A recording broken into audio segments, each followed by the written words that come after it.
जब दुनिया की सबसे बड़ी लोकतांत्रिक ताकत भारत और दुनिया की सबसे बड़ी अर्थव्यवस्था चीन एक ही मेज पर बैठते हैं तो सिर्फ दो देशों के बीच बातचीत नहीं होती बल्कि उसके असर पूरी वैश्विक राजनीति पर पड़ते हैं। भारत और चीन के बीच हुई उच्च स्तरीय वार्ता ने एक बार फिर अंतर्राष्ट्रीय कूटनीति का ध्यान अपनी ओर खींच लिया है। इस बैठक में भारत के विदेश सचिव विक्रम मिसरी और चीन के कार्यकारी उप विदेश मंत्री मा झाओ ओक्सू के बीच विस्तृत बातचीत हुई और इसी दौरान चीन की ओर से एक ऐसा बयान सामने आया जिसने वैश्विक विश्लेषकों को चौंका भी दिया और सोचने पर मजबूर भी कर दिया है। चीन ने कहा है कि वह संयुक्त राष्ट्र सुरक्षा परिषद में स्थायी सदस्यता को लेकर भारत की आकांक्षाओं को समझता है और उसका सम्मान करता है। पहली नजर में यह एक सामान्य कूटनीतिक वाक्य लग सकता है, लेकिन अंतर्राष्ट्रीय राजनीति में शब्दों का चयन बेहद मायने रखता है। यह बयान ऐसे समय में आया है जब भारत पिछले कई वर्षों से संयुक्त राष्ट्र सुरक्षा परिषद यानी यूएनएससी में स्थायी सदस्यता की मांग को वैश्विक स्तर पर मजबूती से उठा रहा है। दुनिया की लगभग 140 करोड़ आबादी का प्रतिनिधित्व करने वाला भारत, जो आज विश्व की सबसे ऊंची अर्थव्यवस्थाओं में शामिल है, जो परमाणु शक्ति संपन्न देश है, जो वैश्विक शांति अभियानों में सबसे आगे रहा है और जो वैश्विक दक्षिण की आवाज बनने का दावा करता है,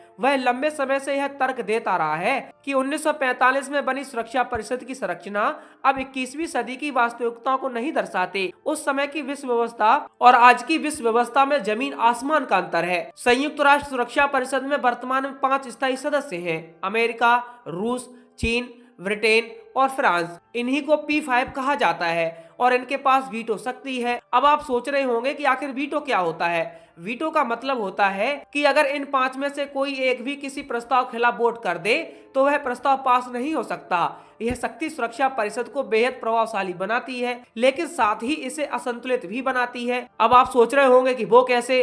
वो इसलिए क्योंकि दुनिया के कई बड़े और प्रभावशाली देश इस संरचना से बाहर हैं। भारत का तर्क यही है कि यदि परिषद को वास्तव में प्रतिनिधित्वकारी और लोकतांत्रिक बनाना है तो उसका विस्तार आवश्यक है। इससे पहले भारत भी 8 बार अस्थायी सदस्य के रूप में सुरक्षा परिषद में चुना जा चुका है। हर बार उसने अंतर्राष्ट्रीय शांति, आतंकवाद के खिलाफ सख्त रुख, समुद्री सुरक्षा, शांति अभियानों और विकासशील देशों के हितों की आवाज को आगे बढ़ाने का प्रयास किया है। लेकिन स्थायी सदस्यता का सवाल अलग है। इसके लिए संयुक्त राष्ट्र चार्टर में संशोधन की आवश्यकता होगी और इसके लिए 2/3 सदस्यों का समर्थन तथा 5 स्थायी सदस्यों की सहमति आवश्यक है। यही वह बिंदु है जहां चीन की भूमिका अत्यंत महत्वपूर्ण हो जाती है। भारत को अमेरिका, रूस, फ्रांस और ब्रिटेन जैसे देशों का समर्थन पहले ही विभिन्न मंचों पर मिल चुका है। दोस्तों, भारत के मित्र देश रूस ने तो कई बार सार्वजनिक रूप से भारत को स्थायी सदस्यता का मजबूत दावेदार बताया है। अमेरिका ने भी सिद्धांततः भारत की स्थायी सदस्यता का समर्थन किया है। फ्रांस और ब्रिटेन भी भारत की भूमिका को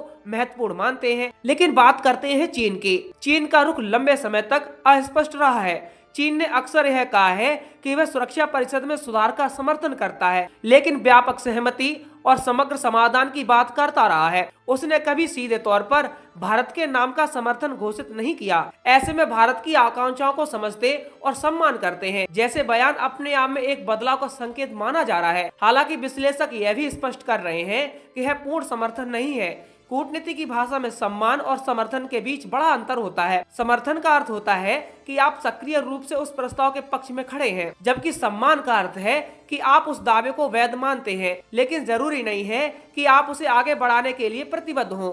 इसीलिए यह बयान सकारात्मक जरूर है, लेकिन इसे अंतिम मंजूरी या स्पष्ट समर्थन के रूप में देखना जल्दबाजी होगी। इस बयान की टाइमिंग भी बहुत महत्वपूर्ण है। भारत और चीन के संबंध पिछले कुछ वर्षों में सीमा विवादों के कारण तनावपूर्ण रहे हैं। 2020 में गलवान घाटी की घटना के बाद दोनों देशों के बीच विश्वास की कमी गहरी हुई थी। वास्तविक नियंत्रण रेखा यानी LAC पर सैनिक तैनाती बढ़ी, कई दौर की सैन्य और कूटनीतिक वार्ताएं हुई और धीरे धीरे तनाव कम करने के प्रयास किए गए। हाल के महीनों में दोनों देशों ने सीमा पर शांति बनाए रखने और संवाद जारी रखने पर जोर दिया। दिल्ली में हुई इस हालिया बैठक में सिर्फ UNSC का मुद्दा ही नहीं उठा, बल्कि सीमा पर स्थिरता, लोगों के बीच संपर्क बढ़ाने, वीजा प्रक्रिया को आसान बनाने और कैलाश मानसरोवर यात्रा को पुनः सुचारू करने जैसे मुद्दों पर भी चर्चा हुई। यह संकेत देता है कि दोनों देश रिश्तों को केवल प्रतिस्पर्धा और टकराव के नजरिए से नहीं, बल्कि व्यवहारिक सहयोग के नजरिए से भी देख रहे हैं। भारत और चीन एशिया की 2 सबसे बड़ी अर्थव्यवस्थाएं हैं। ये 2 शक्तियां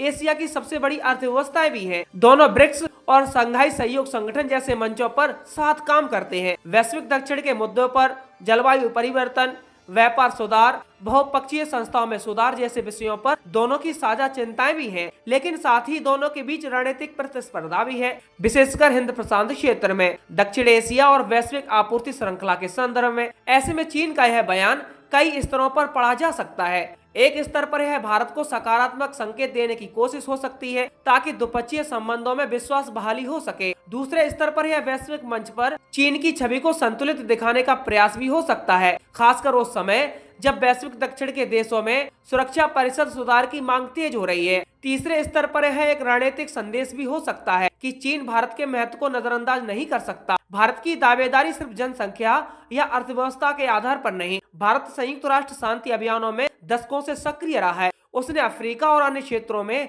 हजारों सैनिक भेजे हैं। भारत आतंकवाद के खिलाफ वैश्विक सहयोग का मजबूत समर्थक रहा है। भारत ने जलवायु परिवर्तन के मुद्दे पर भी जिम्मेदार भूमिका निभाने की कोशिश की है।